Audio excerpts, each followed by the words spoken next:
ਜਿਸਨੂੰ ਮਿਲ ਮੈਂ ਕਰਦੀ ਨਹੀਂ ਕੋਸ਼ਿਸ਼। ਮਰੀਮ ਨੂੰ ਸਜ਼ਾ ਮਿਲਣਾ। ਪੰਨਾ ਨੰਬਰ ਦੱਸ ਦਿਓ। 199 ਪੁਰਾਣੇ ਨਿਯਮ ਦਾ। Thank you. मूसा ने एक कुशी जात ਦੀ ਔਰਤ ਨਾਲ ਵਿਆਹ ਕੀਤਾ, ਪਰ मूसा ਦਾ ਇਹ ਵਿਆਹ ਮਰੀਮ ਅਤੇ ਹਾਰੂਨ ਨੂੰ ਚੰਗਾ ਨਾ ਲੱਗਾ। ਇਸ ਲਈ ਉਹਨਾਂ ਨੇ मूसा ਨੂੰ ਬੁਰਾ ਭਲਾ ਕਿਹਾ। ਉਹ ਕਹਿਣ ਲੱਗੇ ਕਿ ਪ੍ਰਭੂ ਨੇ ਕੇਵਲ मूसा ਨਾਲ ਹੀ ਗੱਲਾਂ ਕੀਤੀਆਂ ਹਨ, ਕਿ ਉਹ ਸਾਡੇ ਦੁਆਰਾ ਵੀ ਨਹੀਂ ਬੋਲਿਆ। मूसा ਤੇ ਇਹਨਾਂ ਗੱਲਾਂ ਦਾ ਕੋਈ ਅਸਰ ਨਾ ਹੋਇਆ, ਕਿਉਂਕਿ ਉਹ ਮਨ ਦਾ ਬਹੁਤ ਹੀ ਦੀਨ ਆਦਮੀ ਸੀ। ਪਰ ਅਚਾਨਕ ਪ੍ਰਭੂ ਨੇ मूसा, ਹਾਰੂਨ ਅਤੇ ਮਰੀਮ ਨੂੰ ਕਿਹਾ, ਤੁਸੀਂ ਤਿੰਨੇ ਮੇਰੇ ਤੰਬੂ ਦੇ ਨੇੜੇ ਆਵੋ। ਉਹ ਤਿੰਨੇ ਪ੍ਰਭੂ ਦੇ ਤੰਬੂ ਕੋਲ ਗਏ। ਤਦ ਪ੍ਰਭੂ ਬੱਦਲ ਦੇ ਖੰਭੇ ਵਿੱਚ ਤੰਬੂ ਦੇ ਬੂਹੇ ਵਿੱਚ ਆ ਖੜਾ ਹੋਇਆ ਅਤੇ ਬੋਲਿਆ, ਹਾਰੂਨ, ਮਰੀਮ। ਉਹ ਦੋਵੇਂ ਅੱਗੇ ਹੋ ਕੇ ਖੜੇ ਹੋ ਗਏ। ਪ੍ਰਭੂ ਨੇ ਅੱਗੇ ਕਿਹਾ, ਜਦੋਂ ਤੁਹਾਡੇ ਵਿਚਕਾਰ ਕੋਈ ਨਬੀ ਹੁੰਦਾ ਹੈ ਤਾਂ ਮੈਂ ਉਸਨੂੰ ਕਿਸੇ ਦਰਸ਼ਨ ਜਾਂ ਸੁਪਨੇ ਵਿੱਚ ਦਰਸ਼ਨ ਦੇ ਕੇ ਉਸ ਨਾਲ ਬੋਲਦਾ ਹਾਂ। ਪਰ मूसा ਦੀ ਗੱਲ ਦੂਜੀ ਹੈ, ਕਿਉਂਕਿ ਉਸਨੂੰ ਮੈਂ ਆਪਣੇ ਸਭ ਲੋਕਾਂ ਇਸਰਾਇਲ ਦੀ ਦੇਖਭਾਲ ਦਾ ਕੰਮ ਸੌਂਪਿਆ ਹੈ। ਮੈਂ ਉਸ ਨਾਲ ਆਮੋ ਸਾਹਮਣੇ ਹੋ ਕੇ ਗੱਲਬਾਤ ਕਰਦਾ ਹਾਂ।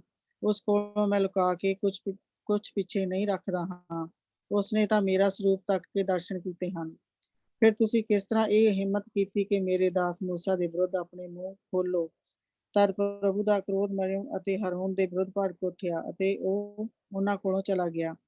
ਬੱਦਲ ਦੇ ਤੰਬੂ ਉੱਤੋਂ ਹਟਦਿਆਂ ਹੀ ਮਰੀਮ ਦਾ ਸਾਰਾ ਸਰੀਰ ਚਿੱਟਾ ਹੋ ਗਿਆ ਅਤੇ ਉਸਨੂੰ ਕੋਹੜ ਦੀ ਬਿਮਾਰੀ ਲੱਗ ਗਈ। ਜਦੋਂ ਹਾਰੂਨ ਨੇ ਇਹ ਦੇਖਿਆ ਕਿ ਮਰੀਮ ਨੂੰ ਕੋਹੜ ਦੀ ਬਿਮਾਰੀ ਲੱਗ ਗਈ ਹੈ, ਤਾਂ ਉਹ ਤੁਰੰਤ मूसा ਨੂੰ ਬੋਲਿਆ, ਹੇ ਸਵਾਮੀ, ਤੂੰ ਸਾਨੂੰ ਇਸ ਤਰ੍ਹਾਂ ਸਾਡੇ ਪਾਪ ਦੀ ਸਜ਼ਾ ਨਾ ਦੇ। ਤੂੰ ਇਸ ਨੂੰ ਇੱਕ ਜਮਾਂਦਰੂ ਦੀ ਮੁਰਦਾ ਲਾਸ਼ ਦੀ ਤਰ੍ਹਾਂ ਨਾ ਰਹਿਣ ਦੇ। ਇਸ ਲਈ मूसा ਨੇ ਪੁਕਾਰ ਕੇ ਪ੍ਰਭੂ ਨੂੰ ਕਿਹਾ, ਹੇ ਪਰਮੇਸ਼ਰ, ਤੂੰ ਉਸਨੂੰ ਚੰਗਾ ਕਰ ਦੇ। ਇਸ ਤੇ ਪ੍ਰਭੂ ਨੇ मूसा ਨੂੰ ਕਿਹਾ, ਜੇਕਰ ਉਸਦੇ ਪਿਤਾ ਨੇ ਉਸਦੇ ਮੂੰਹ ਤੇ ਥੁੱਕਿਆ ਹੁੰਦਾ ਤਾਂ ਕਿ ਉਹ 7 ਦਿਨਾਂ ਤੱਕ ਡੇਰਿਆਂ ਤੋਂ ਬਾਹਰ ਦੂਜਿਆਂ ਤੋਂ ਵੱਖ ਆਪਣੀ ਇਲਾਜ ਕਰਨ ਨਾ ਰਹਿੰਦੀ। ਇਸ ਲਈ ਉਸਨੂੰ 7 ਦਿਨਾਂ ਤੱਕ ਡੇਰਿਆਂ ਤੋਂ ਬਾਹਰ ਬੰਦ ਰੱਖੋ ਅਤੇ ਪਿੱਛੋਂ ਉਹ ਫਿਰ ਤੁਹਾਡੇ ਵਿਚਕਾਰ ਆ ਸਕਦੀ ਹੈ। ਸੋ ਮਰੀਮ ਨੂੰ 7 ਦਿਨਾਂ ਤੱਕ ਡੇਰਿਆਂ ਤੋਂ ਬਾਹਰ ਵੱਖ ਬੰਦ ਕਰ ਦਿੱਤਾ ਗਿਆ ਅਤੇ ਇਸਰਾਇਲੀ ਲੋਕ ਉਸਦੇ ਵਾਪਸ ਆਉਣ ਤੱਕ ਅੱਗੇ ਨਾ ਵਧੇ। ਇਸ ਦੇ ਪਿੱਛੋਂ ਉਹਨਾਂ ਅਸਤੇਰੋਤ ਤੋਂ ਕੂਚ ਕੀਤਾ ਅਤੇ ਉਹਨਾਂ ਪਾਰਾਨ ਦੀ ਉਜਾੜ ਵਿੱਚ ਜਾ ਕੇ ਡੇਰੇ ਲਾ ਲਏ। ਸੋ ਅਸੀਂ ਇੱਥੇ ਦੇਖਦੇ ਪਏ ਹਾਂ ਕਿ ਕਿਸ ਤਰ੍ਹਾਂ ਉਹਨਾਂ ਦੇ ਆਪਣੇ ਘਰ 'ਚ ਮੁਸੀਬਤ ਆ ਗਈ ਹੈਗੀ ਹੈ। ਇਸ ਵੇਲੇ ਉਹ ਜਿਹੜੀ ਚੀਜ਼ ਮੇਨ ਚੱਲਦੀ ਪਈ ਆ, ਪ੍ਰੋਬਲਮ ਉਹ ਇਹ ਹੈਗੀ ਆ ਕਿ ਉਸਨੇ ਕੁਸ਼ੀ ਜਾਤ ਦੀ ਔਰਤ ਦੇ ਨਾਲ ਵਿਆਹ ਕਰਾਇਆ। ਔਰ ਅਸੀਂ ਉਹ ਦੇਖਿਆ ਸੀਗਾ ਕਿ ਕੁਸ਼ ਦੇ ਖਾਨਦਾਨ ਤੋਂ ਉਹ ਸਾਰਾ ਕੁਛ ਸੀਗਾ। ਉਹ ਜਿਹੜਾ ਜਿਸ ਲਈ ਉਸਨੇ ਮਦਿਆਨੀ ਪੁਰੋਹਿਤ ਦੀ ਧੀ ਦੇ ਨਾਲ ਵਿਆਹ ਕਰਾਇਆ ਸੀਗਾ। ਤੇ ਅਸੀਂ ਉਹ ਪਿੱਛੇ ਸਾਰਾ ਜਿਸ ਵੇਲੇ ਪਿੱਛੇ ਤੱਕ ਅਸੀਂ ਗਏ ਸੀਗੇ ਤਾਂ ਅਸੀਂ ਕਿ ਮਦਿਆਨੀ ਲੋਕ ਕਿੱਥੋਂ ਆਏ ਆ, ਇਹ ਕੌਣ ਆ। ਇਹ ਸਾਰੇ ਦੇ ਸਾਰੇ ਲੋਕ ਜਿਹੜੇ ਸੀਗੇ ਇਹ ਬੇਸਿਕਲੀ ਅਸੀਂ ਉਹਦੇ ਵਿੱਚ ਦੇਖਿਆ ਸੀਗਾ ਕਿ 2 ਭਰਾ ਸੀਗੇ, ਈਸੋ ਔਰ ਯਾਕੂਬ। ਔਰ ਈਸੋ ਦੇ ਪਰਿਵਾਰ ਦੇ ਵਿੱਚੋਂ, ਉਹਦੇ ਖਾਨਦਾਨ ਦੇ ਵਿੱਚੋਂ ਅਸੀਂ ਜਿਸ ਵੇਲੇ ਪਿੱਛੇ ਗਏ ਸੀ ਤਾਂ ਅਸੀਂ ਉੱਥੋਂ ਜਾ ਕੇ ਇਸ ਖਾਨਦਾਨ ਨੂੰ ਦੇਖਿਆ ਸੀ। ਤੇ ਮਦਿਆਨ ਇਹ ਜਿਹੜਾ ਖਾਨਦਾਨ ਸੀ ਇਹ ਅਬਰਾਹਮ ਦੀ ਤੀਸਰੀ ਪਤਨੀ ਦਾ ਖਾਨਦਾਨ ਸੀ।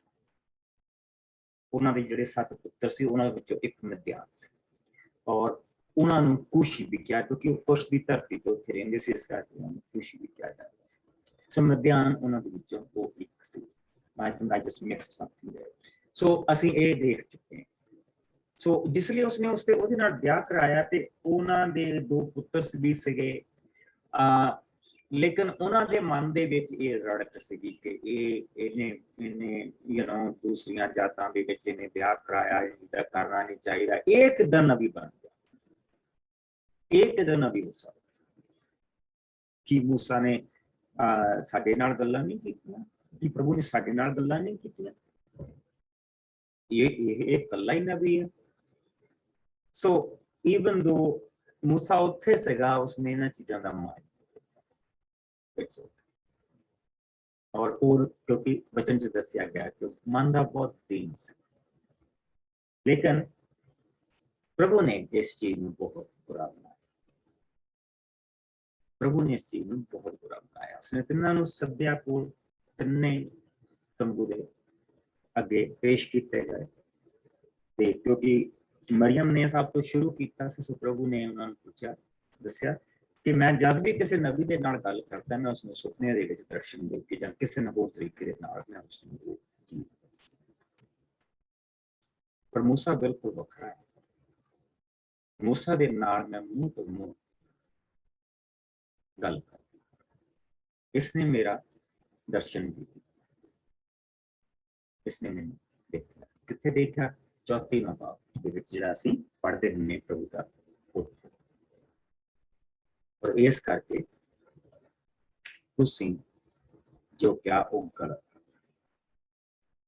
ਔਰ ਇੱਥੇ ਜਿਹੜੀ ਮੇਨ ਚੀਜ਼ ਹੁਣ ਅਸੀਂ ਦੇਖਾਂ, ਇੱਥੇ ਆਮ ਤੌਰ ਤੇ ਜਿਹੜੀ ਚੀਜ਼ ਫੜੀ ਜਾਂਦੀ ਹੈ ਉਹ ਇਹ ਫੜੀ ਜਾਂਦੀ ਹੈ ਕਿ ਮਰੀਅਮ ਨੂੰ ਬੋਧ ਹੋ ਗਿਆ ਤੇ ਫਿਰ ਜਿਹੜੀ ਬਾਹਲੀ ਗੱਲ ਜਿਹੜੀ ਦਿੱਤੀ ਜਾਂਦੀ ਹੈ ਕਿ ਅਗਰ ਉਸਦੇ ਬਾਪ ਨੇ ਉਸਦੇ ਉੱਤੇ ਥੁੱਕਿਆ ਹੁੰਦਾ ਤੇ ਉਹ 7 ਦਿਨ ਤਾਂ ਵੀ ਅਸ਼ੁੱਧ ਰਹਿੰਦੀ, ਜੋ ਇੱਕ ਕਾੜੀ ਦੇ ਬਰਾਬਰ ਸੀ ਉਸ ਸਮਾਜ ਦੇ ਵਿੱਚ, ਤਾਂ ਵੀ ਉਸਨੂੰ ਬਾਹਰ ਰੱਖਿਆ ਜਾਂਦਾ, ਤਾਂ ਵੀ ਉਹ ਆਪਣੀ ਇਲਾਜ ਦੇ ਲਈ ਬਾਹਰ ਜਾਂਦੀ। ਤਾਂ ਹੁਣ ਇਸਨੇ ਸਵਰਗੀ ਬਾਪ ਨੂੰ ਦੇ ਖਿਲਾਫ ਇਹ ਬੋਲੀ ਆ ਤੇ ਕੀ ਇਹ ਇਸਨੂੰ ਸਜ਼ਾ ਨਹੀਂ ਮਿਲਣੀ ਚਾਹੀਦੀ। ਔਰ ਜਿਸਲੇ ਅਸੀਂ ਇਹਨਾਂ ਚੀਜ਼ਾਂ ਦੇ ਵਿੱਚ ਪੈ ਜਾਂਦੇ ਤਾਂ ਅਸੀਂ ਉਸ ਇਲਾਕੇ ਦੇ ਜਿਹੜੇ ਕਾਨੂੰਨ ਆ, ਜਿਹੜੇ ਅਸੂਲ ਆ, ਅਸੀਂ ਉਹਨਾਂ ਨੂੰ ਦੇਖਣ ਲੱਗ ਪੈਂਦੇ ਹਾਂ।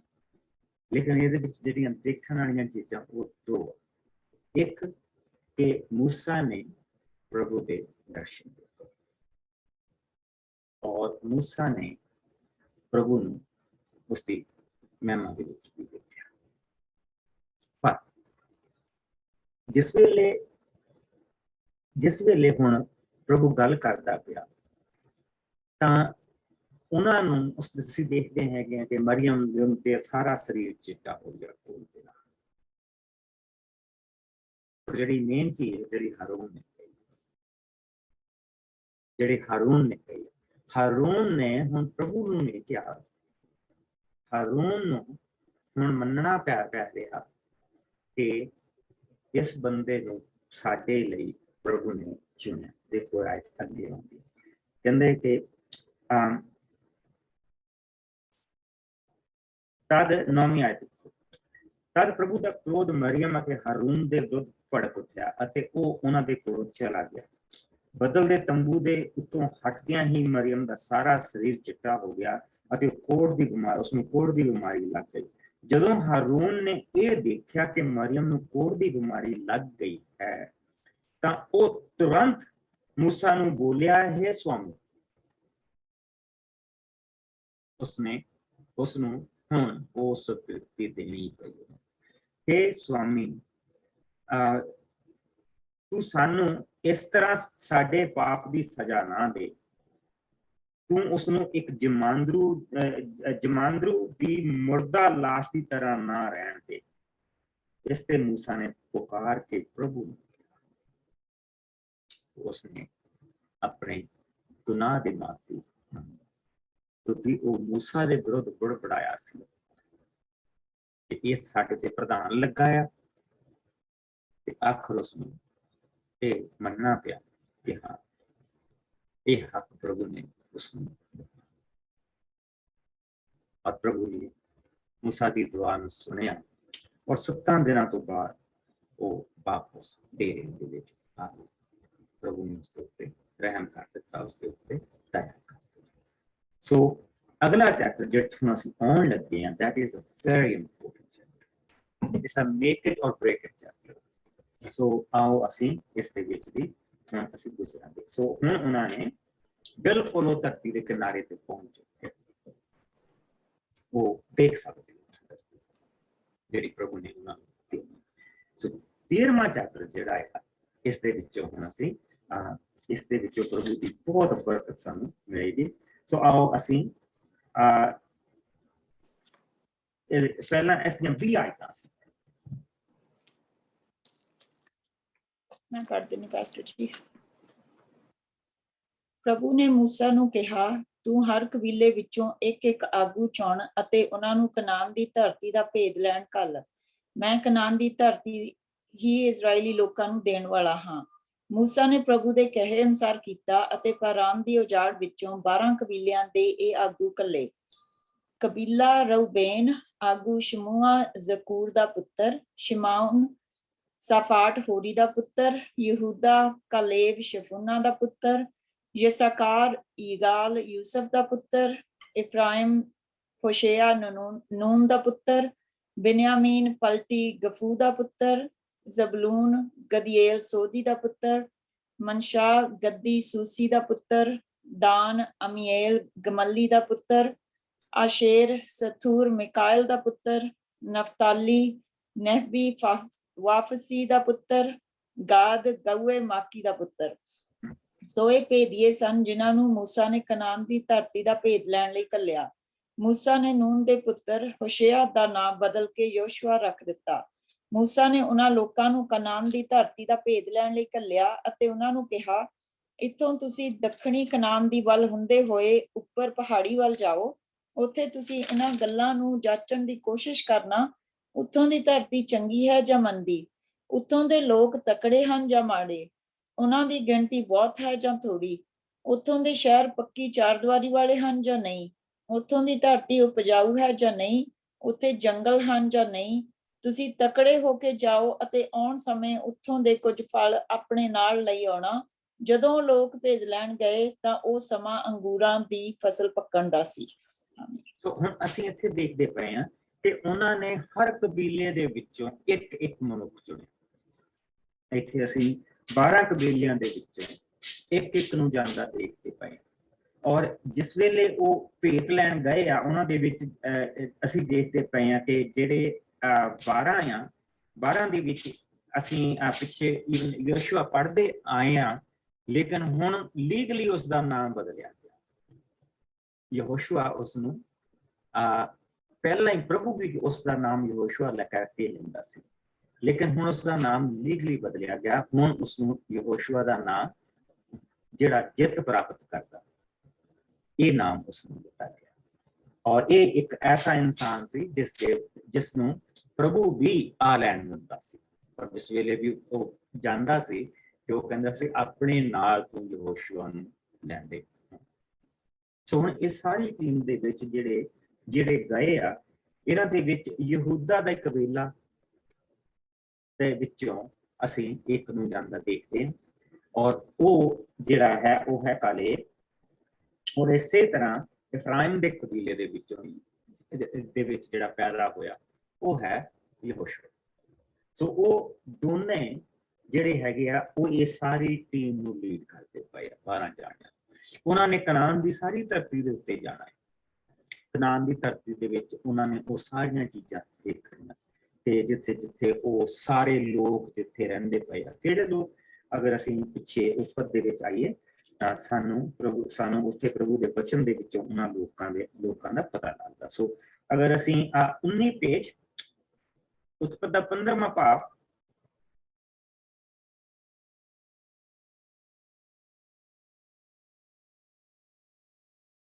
ਉਸ ਦੀ 17 ਆਇਤ ਤੋਂ ਅਸੀਂ ਦੇਖਾਂਗੇ। 15ਵਾਂ ਭਾਵ ਉਤਪਤ ਦਾ 17। ਫਿਰ ਜਦੋਂ ਸੂਰਜ ਡੁੱਬ ਗਿਆ ਅਤੇ ਹਨੇਰਾ ਹੋ ਗਿਆ ਤੇ ਇੱਕ ਧੂਏਦਾਰ ਬਲਦਾ ਬਰਤਨ ਅਤੇ ਮਿਸਾਲ ਜਾਨਵਰਾਂ ਦੇ ਹੋਇਆਂ ਵਿੱਚੋਂ ਦੀ ਲੰਘੀ। ਉਸ ਸਮੇਂ ਪ੍ਰਭੂ ਨੇ ਅਬਰਾਮ ਨਾਲ ਇਹ ਕਹਿ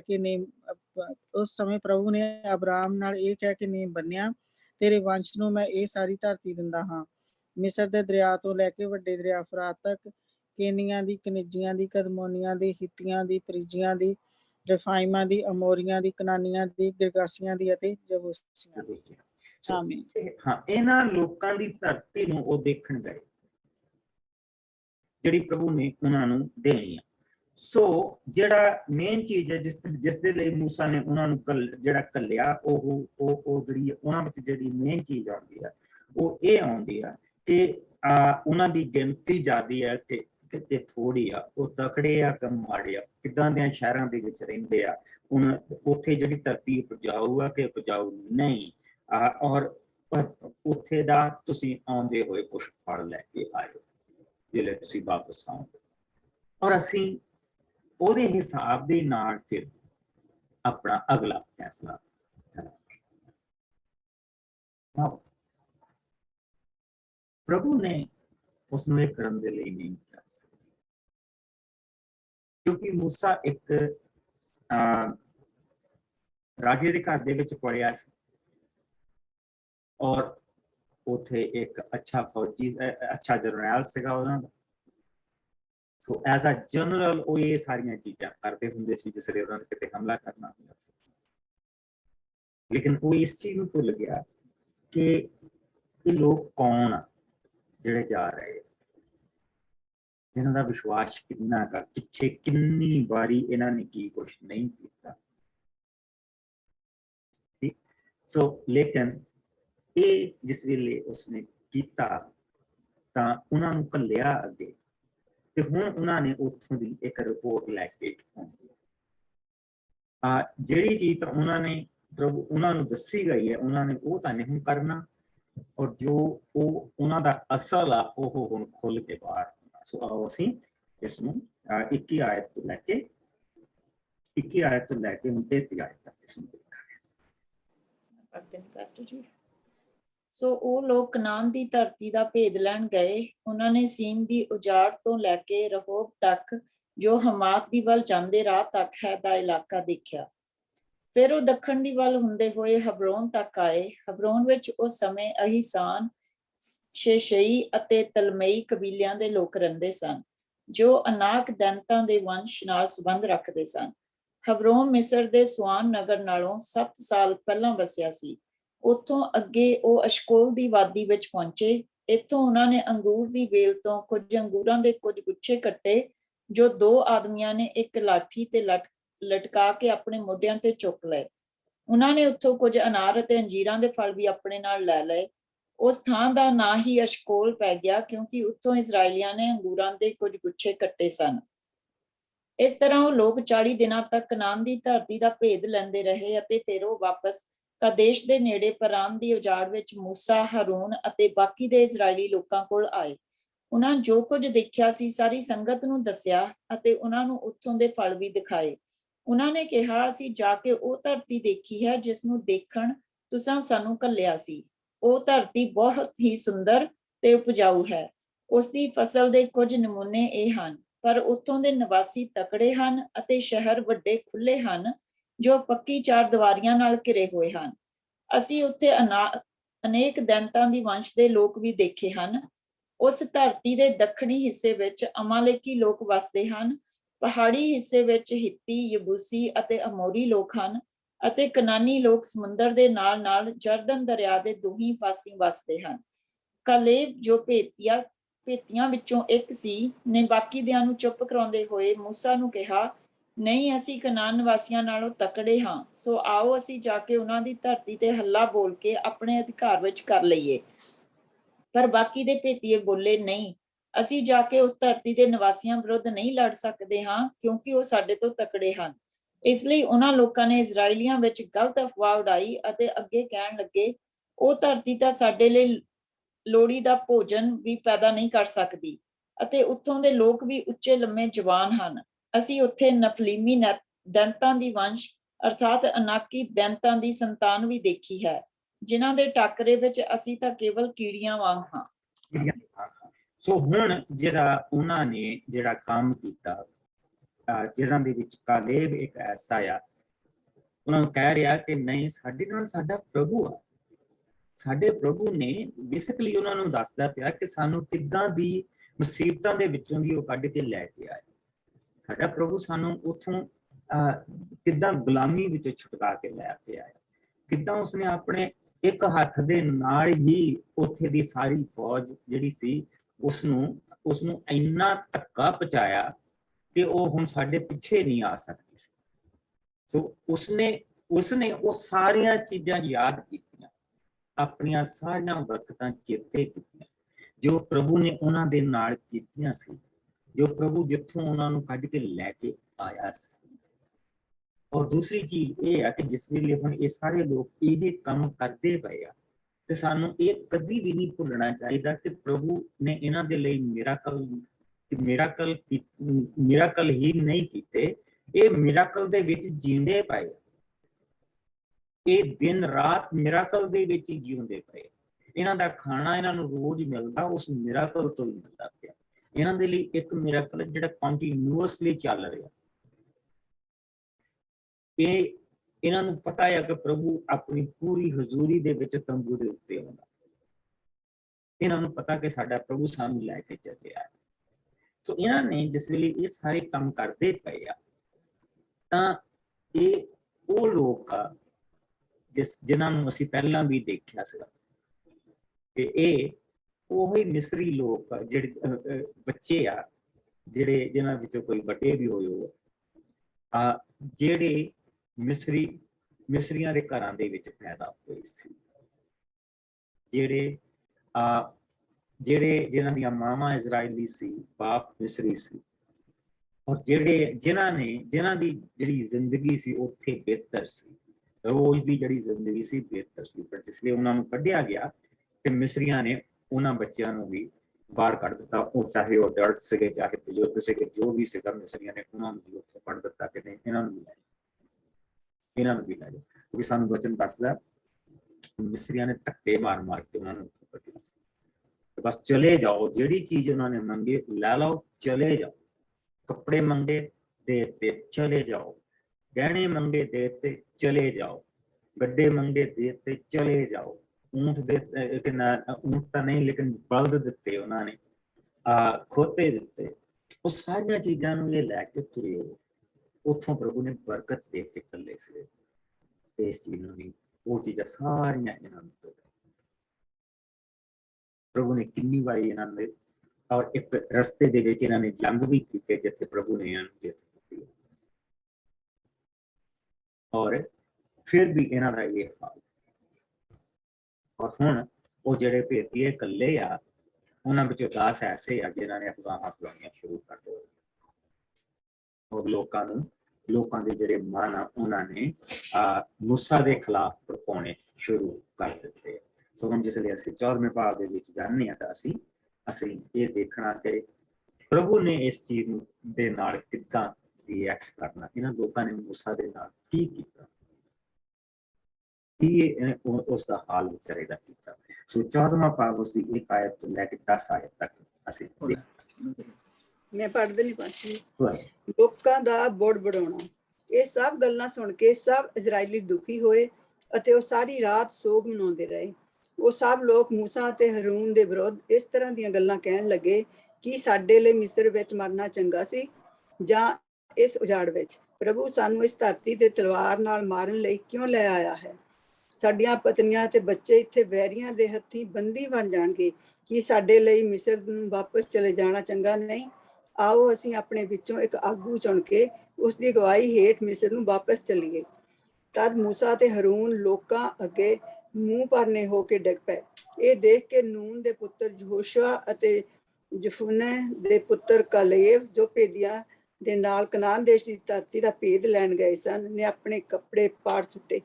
ਉਹਨਾਂ ਨੇ ਇਜ਼ਰਾਈਲੀ ਸਾਰੀ ਸੰਗਤ ਨੂੰ ਕਿਹਾ, ਉਹ ਧਰਤੀ ਜਿਸ ਨੂੰ ਅਸੀਂ ਦੇਖਣ ਗਏ ਸਾਂ ਅਤ ਸੁੰਦਰ ਅਤੇ ਉਪਜਾਊ ਹੈ। ਜੇਕਰ ਪ੍ਰਭੂ ਦੀ ਇੱਛਾ ਹੋਈ ਤਾਂ ਉਹ ਉਸ ਧਰਤੀ ਤੇ ਸਾਨੂੰ ਲੈ ਜਾਵੇਗਾ ਤੇ ਸਾਨੂੰ ਦੇਵੇਗਾ। ਪਰ ਤੁਸੀਂ ਪ੍ਰਭੂ ਦਾ ਵਿਦਰੋਹ ਨਾ ਕਰੋ ਅਤੇ ਨਾ ਹੀ ਉਸ ਧਰਤੀ ਦੇ ਨਿਵਾਸੀਆਂ ਤੋਂ ਡਰੋ। ਉਹ ਤਾਂ ਸਾਡੇ ਲਈ ਕੁਝ ਵੀ ਨਹੀਂ ਹਨ, ਉਹਨਾਂ ਨੂੰ ਬਚਾਉਣ ਵਾਲਾ ਕੋਈ ਨਹੀਂ ਰਿਹਾ, ਪਰ ਸਾਡੇ ਨਾਲ ਪ੍ਰਭੂ ਹੈ। ਇਸ ਲਈ ਤੁਸੀਂ ਕਿਸੇ ਚੀਜ਼ ਦਾ ਭੈ ਨਾ ਖਾਵੋ। ਇਸ ਤੇ ਸਾਰੀ ਸੰਗਤ ਨੇ ਉਹਨਾਂ ਦੋਹਾਂ ਨੂੰ ਪਥਰਾਓ ਕਰਨਾ ਚਾਹਿਆ, ਪਰ ਉਸ ਘੜੀ ਸੰਗਤ ਦੇ ਤੰਬੂ ਦੇ ਬੂਹੇ ਕੋਲ ਪਰਮੇਸ਼ਰ ਦਾ ਤੇਜ ਚਮਕਿਆ। ਆਮੀਨ। ਹੁਣ ਅਸੀਂ ਇੱਥੇ ਦੇਖਦੇ ਪਏ ਕਿਸ ਤਰ੍ਹਾਂ ਪ੍ਰਭੂ ਉਹਨਾਂ ਦੇ ਨਾਲ ਬਣਿਆ ਹੈ। ਇਸ ਲਈ ਉਸਨੇ ਮੂਸਾ ਨੂੰ ਕਿਹਾ ਸੀ ਕਿ ਮੈਂ ਤੁਹਾਡੇ ਸੰਗ ਜਾਵਾਂ, ਮੈਂ ਤੁਹਾਡੇ ਨਾਲ ਜਾਵਾਂ। 7 ਦਿਨ ਮੂਸਾ ਦੇ ਖਿਲਾਫ ਬੋਲ ਕੇ ਮਰੀਅਮ ਜਿਹੜੀ ਆ ਤੰਬੂਆਂ ਤੋਂ ਬਾਹਰ ਰਹੀ। 7 ਦਿਨ ਉਹ ਕੋਰੀ ਰਹੀ। ਇਹਨਾਂ ਨੂੰ ਇਸ ਚੀਜ਼ ਦਾ ਵੀ ਠੱਗੀ ਭੈਣ ਸੀ। ਜਿਸ ਵੇਲੇ ਤੇ ਬਚਨ ਦੇ ਇਹਨਾਂ ਹਿੱਸਿਆਂ ਨੂੰ ਦੇਖਦੇ ਹਾਂ ਤੇ ਸਾਨੂੰ ਇਹ ਚੇਤੇ ਰੱਖਣਾ ਜ਼ਰੂਰੀ ਆ ਕਿ ਇਹਨਾਂ ਨੂੰ ਏਦਾਂ ਦੀ ਸਜ਼ਾ ਕਿਉਂ ਮਿਲਦੀ ਹੈ। ਕਿਉਂਕਿ ਪਰਮੇਸ਼ਵਰ ਦੀ ਹਜ਼ੂਰੀ ਹੁੰਦਿਆਂ ਹੋਇਆਂ ਇਹ ਏਦਾਂ ਦੇ ਕੰਮ ਕਰਦੇ ਔਰ ਕਿਸੇ ਨੇ ਇੱਕ ਚੀਜ਼ ਕਹੀ ਹੈ ਕਿ ਇਹ ਜਿਹੜੀ ਯਹੂਦੀ ਆ, ਇਹ ਬੇਹੂਦੀ ਕੌਮ ਕਿਸੇ ਹੋਰ ਕੌਮ ਦੇ ਕੋਲ ਇਹ ਪ੍ਰਭੂ ਹੁੰਦਾ ਤਾਂ ਉਹ ਸੱਚਮੁੱਚ ਇੱਕ ਵੱਖਰੇ ਤਰ੍ਹਾਂ ਪ੍ਰਭੂ ਦੇ ਨਾਲ ਉਹ ਆਪਣਾ ਜਿਹੜਾ ਉਸਦਾ ਹੱਕ ਨਿਭਾਉਂਦੇ, ਉਸਦੀ ਵਰਸ਼ਿਪ ਨਿਭਾਉਂਦੇ। ਪਰ ਇਹ ਬੁੱਧੀ ਕੌਮ, ਇਹ ਦੇਖੋ ਕਿੱਦਾਂ ਦੇ ਕੰਮ ਕਰ, ਇੱਕ ਸਾਲ ਦੇ ਵਿੱਚ ਇੰਨੇ ਕੰਮ ਹੋਏ। ਜਿੰਨੇ ਵੀ ਕੰਮ ਪ੍ਰਭੂ ਨੇ ਉਹਨਾਂ ਦੇ ਲਈ ਕੀਤੇ ਆ, ਬੇਸਿਕਲੀ ਸਾਲ ਦੇ ਸਮੇਂ ਦੇ ਵਿੱਚ ਇਹ ਸਾਰੀਆਂ ਚੀਜ਼ਾਂ, ਕੱਲ ਨੂੰ ਮੈਂ ਤੁਹਾਨੂੰ ਟਾਈਮ ਜਿਹੜਾ ਤਰੀਕਾ ਕੱਲ ਨੂੰ ਦਊਂਗਾ, ਇਹ ਸਾਰੀਆਂ ਚੀਜ਼ਾਂ ਉਸ ਸਮੇਂ ਦੇ ਵਿੱਚ ਹੋਈਆਂ। ਇੱਕ ਸਾਲ ਦੇ ਵਿੱਚ ਕੌਮ ਦੇ ਲਈ ਇੰਨੇ ਕੰਮ ਹੋਏ ਹੋਣ ਔਰ ਉਹ ਫਿਰ ਵੀ ਏਦਾਂ ਦੇ ਕੰਮ ਕਰਦੇ। ਹੁਣ ਇੱਥੇ ਹੁਣ ਫਿਰ ਉਹੀ ਚੀਜ਼ ਆ ਗਈ ਧਿਆਨ ਦੇਣ ਵਾਲੇ, ਵਾਪਸ ਜਿਹੜੇ ਉਹਨਾਂ ਨੂੰ ਵਾਪਸ ਲੈ ਕੇ ਜਾਣਾ ਮੰਗਦੇ ਆ, ਉਹ ਕਿੱਥੇ ਵਾਪਸ ਲੈ ਕੇ ਜਾਣਾ ਮੰਗਦੇ? ਸੋ ਕਿਹੜੇ ਲੋਕ ਆ ਜਿਨ੍ਹਾਂ ਦੀ ਲਾਈਫ ਉੱਥੇ ਬੈਟਰ ਸੀ? ਉਹ ਜਿਹੜੇ ਗੰਢੀਆਂ ਖਾਂਦੇ ਹੁੰਦੇ ਸੀ, ਲਸਣ ਖਾਂਦੇ ਹੁੰਦੇ ਸੀ, ਜਿਨ੍ਹਾਂ ਨੂੰ ਮੱਛੀ ਮਿਲਦੀ ਸੀ, ਔਰ ਉਹ ਜਿਹੜੇ ਆ ਜਿਨ੍ਹਾਂ ਦੀਆਂ ਅੱਖਾਂ ਪਿੱਛੇ ਲੱਗੀਆਂ ਆ ਕਿ ਅਸੀਂ ਮੁੜਨਾ ਹੀ ਮੁੜਨਾ, ਅਸੀਂ ਇਹਨਾਂ ਸਾਰਿਆਂ ਨੂੰ ਲੈ ਕੇ ਮੁੜਨਾ। ਕਿਉਂ? ਜੋ ਸਾਰਿਆਂ ਨੂੰ ਲੈ ਕੇ ਮੁੜਦੇ ਪਏ ਆ ਤੇ ਉਹਨਾਂ ਨੂੰ ਜਿਹੜੇ ਹੱਕ ਹਕੂਕ ਆ, ਕਿਉਂਕਿ ਬਾਪ ਤੋਂ ਉਹਨਾਂ ਦੇ ਮਿਸਰੀ, ਉਹਨਾਂ ਦੇ ਜਿਹੜੇ ਹੱਕ ਹਕੂਕ ਆ ਉਹ ਵੱਧ ਜਾਣੇ ਆ। ਹੁਣ ਗੁਲਾਮਾਂ ਦੇ ਉੱਤੇ ਮਾਲਕ ਉਹ ਬਣ ਜਾਣ। ਪਿੱਛੇ ਸੋਚ ਆ ਹੋਈ, ਪਿੱਛੇ ਜਿਹੜੀ ਸੋਚ ਆ ਉਹ। ਸੋ ਇਸੇ ਲਈ ਉਹ ਹਰ ਚੀਜ਼ ਦੇ ਲਈ ਕੋਈ ਚੀਜ਼ ਕਹਿੰਦੇ ਚਲੋ ਪਿੱਛੇ ਨੂੰ ਮੁੜ, ਚਲੋ ਪਿੱਛੇ ਨੂੰ ਮੁੜ, ਆਓ ਇੱਕ ਨਵਾਂ ਲੀਡਰ ਬਣਾਈਏ ਤੇ ਪਿੱਛੇ ਨੂੰ ਮੁੜ। ਸੋ ਇਹ ਅਸੀਂ ਬਾਰ-ਬਾਰ ਇਹ ਖੁਦਾ ਦੇਖਣਾ, ਬਾਰ-ਬਾਰ ਉਹਨਾਂ ਦਾ ਇਹ ਝਗੜਾ ਦੇਖਣਾ, ਪਿੱਛੇ ਨੂੰ ਮੁੜ। ਔਰ ਉਹਨਾਂ ਨੇ even though ਹੁਣ ਕਾਲੇਬ ਦੇ ਨਾਲ ਯਹੋਸ਼ੂਆ ਵੀ ਰਲ ਗਿਆ ਔਰ ਉਸਨੇ ਵੀ ਆਪਣੀ ਆਵਾਜ਼ ਉਠਾਈ ਹੈ ਕਿ ਨਹੀਂ, ਇਹ ਤੁਸੀਂ ਕਿਸ ਤਰ੍ਹਾਂ ਕਹਿੰਦੇ ਆ? ਤੇ ਦੇਖੋ ਕਿੰਨੀ ਸੋਹਣੀ ਉਸਨੇ ਚੀਜ਼ ਕਹੀ ਹੈ। ਤਦ ਮੂਸਾ ਅਤੇ ਹਾਰੂਨ ਲੋਕਾਂ ਦੇ ਅੱਗੇ ਮੂੰਹ ਪਰਨੇ ਹੋ ਕੇ ਡਿੱਗ ਪਏ। ਜਿਸ ਲਈ ਉਹਨਾਂ ਨੇ ਇਹ ਚੀਜ਼ਾਂ ਦੇਖੀ, ਇਹ ਲੋਕ ਹੈ ਕਿਸ ਤਰ੍ਹਾਂ। ਇਹ ਦੇਖ ਕੇ ਨੂਨ ਦੇ ਪੁੱਤਰ ਯਹੋਸ਼ੂਆ ਤੇ ਯਫੰਨਾ ਦੇ ਪੁੱਤਰ ਕਾਲੇਬ ਨੇ, ਜੋ ਭੇਤੀਆਂ ਦੇ ਨਾਲ ਕਨਾਨ ਦੇਸ਼ ਦੀ ਧਰਤੀ ਦਾ ਭੇਤ ਲੈਣ ਗਏ ਸਨ, ਨੇ ਆਪਣੇ ਕੱਪੜੇ ਪਾੜ ਸੁੱਟੇ ਅਤੇ ਉਹਨਾਂ ਨੇ ਇਜ਼ਰਾਈਲੀ ਸਾਰੀ ਸੰਗਤ ਨੂੰ ਕਿਹਾ, ਉਹ ਧਰਤੀ ਜਿਸ ਨੂੰ ਅਸੀਂ ਦੇਖਣ ਗਏ ਸਾਂ ਅਤ ਸੁੰਦਰ ਅਤੇ ਅਤ ਉਪਜਾਊ ਹੈ। ਜੇਕਰ ਪ੍ਰਭੂ ਦੀ ਇੱਛਾ ਹੋਈ ਤਾਂ ਉਹ ਉਸ ਧਰਤੀ ਤੇ ਸਾਨੂੰ ਲੈ ਕੇ ਜਾਵੇਗਾ ਜੋ ਉਹ ਸਾਨੂੰ। ਹੁਣ ਬੇਸਿਕਲੀ ਅਗਰ ਦੇਖਿਆ ਜਾਵੇ ਤਾਂ ਉਸ ਸੋਗ ਦੇ ਵਿੱਚ ਮੂਸਾ ਵੀ ਉਹਨਾਂ ਦੇ ਨਾਲ ਰਲ ਗਿਆ, ਫਿਰ ਹਾਰੂਨ ਵੀ ਉਹਨਾਂ ਦੇ ਨਾਲ ਰਲ ਗਿਆ। ਉੱਥੇ ਤਾਂ ਨਾਕੀ ਤੈਂਤ ਰਹਿੰਦੇ ਆ, ਉੱਥੇ ਤਾਂ ਜਿਹੜੀਆਂ ਉਹਨਾਂ ਦੀਆਂ ਕੰਧਾਂ ਬੜੀਆਂ ਮਜ਼ਬੂਤ ਆ ਜੋ ਇਹ ਖਬਰ ਦਿੰਦੇ ਪਏ। ਔਰ ਦੋ ਜਾਣੇ ਜਿਹੜੇ ਬੋਲਦੇ ਪਏ ਆ, ਮੂਸਾ ਔਰ ਹਾਰੂਨ ਨੇ, ਉਹਨਾਂ ਦੀ ਵੀ ਨਹੀਂ ਸੁਣੀ। ਮੂਸਾ ਔਰ ਹਾਰੂਨ ਨੇ ਉਹਨਾਂ ਦੀ ਵੀ ਨਹੀਂ ਸੁਣੀ। ਔਰ ਉਹ ਵੀ ਬੇਸਿਕਲੀ ਅਗਰ ਦੇਖਿਆ ਜਾਵੇ ਤਾਂ ਉਹਨਾਂ ਲੋਕਾਂ ਦੇ ਨਾਲ ਰਲ ਗਏ ਆ। ਔਰ ਜਿਹੜਾ ਪਥਰਾਓ ਕੀਤਾ ਜਾਣਾ, ਉਹ ਮੂਸਾ ਨੂੰ ਨਹੀਂ, ਇੱਥੇ ਪਥਰਾਓ ਹੋ ਗਿਆ। ਇੱਥੇ ਜਿਹੜਾ ਪਥਰਾਓ ਮੂਸਾ ਨੂੰ ਜਿਹੜੀ ਸੱਟ ਪਹੁੰਚਾਈ ਜਾ ਰਹੀ ਉਹ ਇਹ ਆ ਕਿ ਅਸੀਂ ਨਵਾਂ ਲੀਡਰ ਚੁਣਨਾ, ਅਸੀਂ ਨਵੇਂ ਲੀਡਰ ਚੁਣਨੇ। ਪਰ ਜਿਸਲੇ ਉਹ ਦੋ ਜਾਣੇ ਪ੍ਰਭੂ ਦੇ ਲਈ ਖੜੇ ਹੋਏ ਆ ਤੇ ਜਿਹੜਾ ਪਥਰਾਓ ਉਹਨਾਂ ਨੇ ਕਰਨਾ ਸੀਗਾ ਉਹ ਯਹੋਸ਼ੂਆ ਤੇ ਕਾਲੇਬ ਨੂੰ ਕਰਨਾ ਸੀ। ਉਹਨਾਂ ਦੋ ਭੇਤੀਆਂ ਨੂੰ, ਜਿਹੜੇ ਉਹਨਾਂ ਨੂੰ ਬਾਰ-ਬਾਰ ਕਹਿ ਰਹੇ ਆ ਕਿ ਅਸੀਂ ਇਸ ਧਰਤੀ ਦੇ ਉੱਤੇ ਕਬਜ਼ਾ ਕਰ ਸਕਦੇ ਹਾਂ, ਇਹ ਪ੍ਰਭੂ ਨੇ ਸਾਨੂੰ ਦਿੱਤੀ ਆ। ਔਰ ਅਸੀਂ ਉੱਥੇ ਜਾ ਕੇ ਕੌਮਾਂ ਦੇਖੀਆਂ, ਉੱਥੇ ਉਹੀ ਕੌਮਾਂ ਵੱਸਦੀਆਂ ਪਈਆਂ ਜਿਸ ਦਾ ਵਾਅਦਾ ਦਿੱਤਾ ਗਿਆ ਸੀਗਾ ਕਿ ਉਹਨਾਂ ਦੀ ਧਰਤੀ ਸਾਨੂੰ ਦਿੱਤੀ ਜਾਏਗੀ।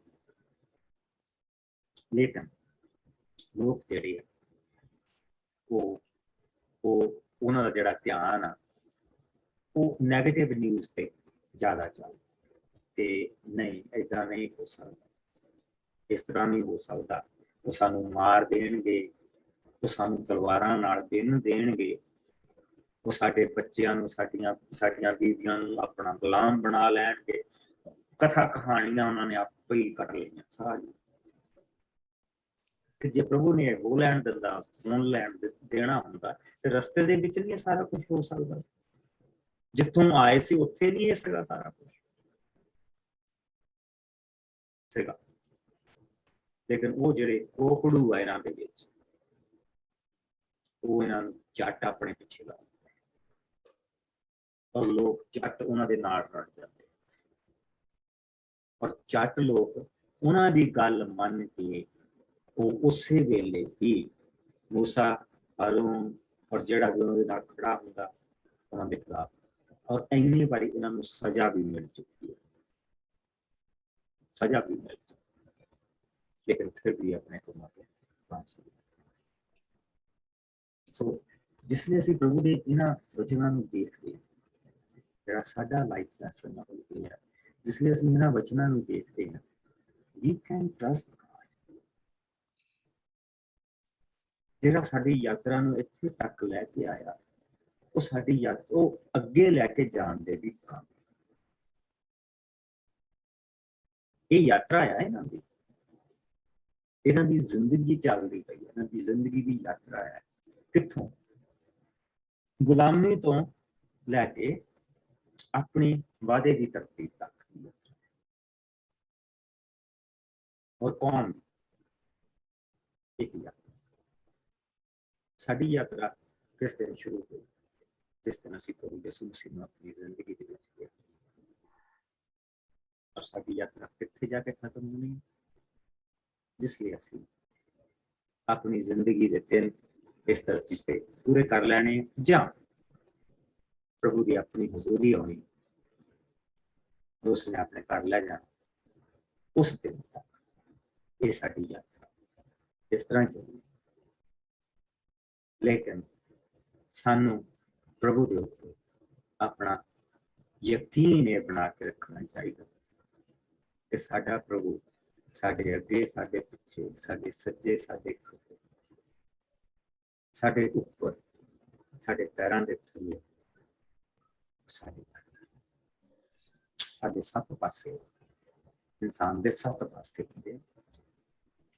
ਤੇ ਅਸੀਂ ਜਿਸ ਲਈ ਆਪਣੇ ਆਪ ਨੂੰ ਦੇਖਦੇ ਤੇ ਸਾਡੇ ਅੱਗੇ ਪਿੱਛੇ, ਸੱਜੇ ਖੱਬੇ ਤੇ ਚਾਰ ਹੋ ਗਏ, ਪੈਰਾਂ ਦੇ ਥੱਲੇ ਜਿਹੜਾ ਹੈ, ਔਰ ਪ੍ਰਭੂ ਯਿਸੂ ਮਸੀਹ ਨੇ ਆਪਣੇ ਆਪ ਨੂੰ ਰਸਤਾ ਦਿਆ। ਪ੍ਰਭੂ ਯਿਸੂ ਮਸੀਹ ਨੇ ਆਪਣੇ ਆਪ ਨੂੰ ਰਸਤਾ ਦਿਆ, ਜਿਸ ਦੇ ਉੱਤੇ ਅਸੀਂ ਚੱਲਦੇ ਹਾਂ। और स्वर्ग तो साढ़े ते निगाहबानी छे। और फिर प्रभु ने इस शरीर में, इस पापी शरीर में अपना तंबू बनाया। और इसे प्रभु का वचन कहता कि जब तक असी इस शरीर दे विच, इस तंबू दे विच असी कराने और अपने पक्के घर का इंतजार करना, और ये अंदर जी उसने अपनी सत्ते पासे तो सानू संभाल के प्रभु सब तो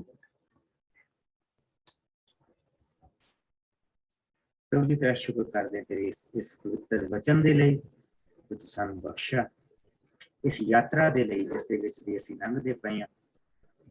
प्यारे प्रभु तू एक दयालु कृपालु परमेश्वर हां, तू महान परमेश्वर हां कि असीं वचन दे विच ये देखदे पए हां कि तुसीं अपने वादियां नूं पूरा कर रहे हां। एक कौम दे विच धरती दी गुलामी तो छुटकारा दे के उन्हां नूं अपनी धरती दे ਅਸੀਂ ਤੇਰਾ ਸ਼ੁਕਰ ਕਰਦੇ ਹਾਂ ਕਿ ਸਾਡੀ ਗੁਲਾਮੀ ਪਾਪ ਦੀ ਸੀ। ਬੇਸ਼ੱਕ ਉਹ ਧਰਤੀ ਦੀ ਗੁਲਾਮੀ ਤੋਂ ਨਿਕਲ ਕੇ ਆਜ਼ਾਦ ਧਰਤੀ ਤੇ ਆ ਗਏ, ਪਰ ਉਹ ਫਿਰ ਵੀ ਪਾਪ ਦੇ ਗੁਲਾਮ। ਪਰ ਤੇਰਾ ਸ਼ੁਕਰ ਕਰਦੇ ਕਿ ਤੂੰ ਪਾਪ ਦੀ ਗੁਲਾਮੀ ਤੋਂ ਛੁਟਕਾਰਾ ਦੇ ਕੇ ਹੁਣ ਤੂੰ ਸਾਨੂੰ ਸਦੀਵਕ ਜੀਵਨ ਦੇ ਵੱਲ, ਉਸ ਘਰ ਦਾ ਤੂੰ ਸਾਨੂੰ ਵਾਅਦਾ ਦਿੱਤਾ ਜੋ ਪ੍ਰਭੂ ਜੀ सदीपक, एक नवा जीवन, सदीपक जीवन। इसके लिए असीं तेरा बहुत शुक्र। इस यात्रा दे विच प्रभु तू साडे नाल नाल बनना, बुरे और बुराई तो बचा के रख, अपनी नजदीकी दे विच बना के। जब तक असीं दोबारा मिलिए प्रभु जी साडे अगे पिछे सज्जे खब्बे पैरां दे विच छोटा रास्ता, स्वर्ग तो तेरी निगाह बनी ਅੰਦਰ ਪਵਿੱਤਰ ਆਤਮਾ ਦੀ ਹਜ਼ੂਰੀ ਸਾਡੇ ਨਾਲ ਹੈ। ਪਿਆਰੇ ਪ੍ਰਭੂ, ਤੇਰੀ ਦਇਆ, ਤੇਰਾ ਪਿਆਰ, ਤੇਰੀ ਤਾਕਤ ਔਰ ਤੇਰਾ ਰਹਿਮ ਸਾਨੂੰ ਹਰ ਪਾਸੇ ਦੂਰ ਰੱਖੇ। ਮਸੀਹ ਯਿਸੂ ਦੇ ਮਿੱਠੇ ਔਰ ਪਿਆਰੇ ਨਾਮ ਦੇ ਵਿੱਚ ਸਭ ਕੁਝ ਮੰਗਦੇ ਹਾਂ ਔਰ ਸਾਰੇ ਦੱਸ ਪ੍ਰਭੂ ਤੁਹਾਨੂੰ ਬਹੁਤ ਬਰਕਤ ਹੈ। ਸਾਰਿਆਂ ਦੇ ਨਾਲ ਬਣਿਆ ਰਹੇ। ਕੱਲ ਸੇਮ ਟਾਈਮ ਆਪਾਂ ਮਿਲਾਂਗੇ ਔਰ ਆਪਾਂ ਇਸ ਵਚਨ ਨੂੰ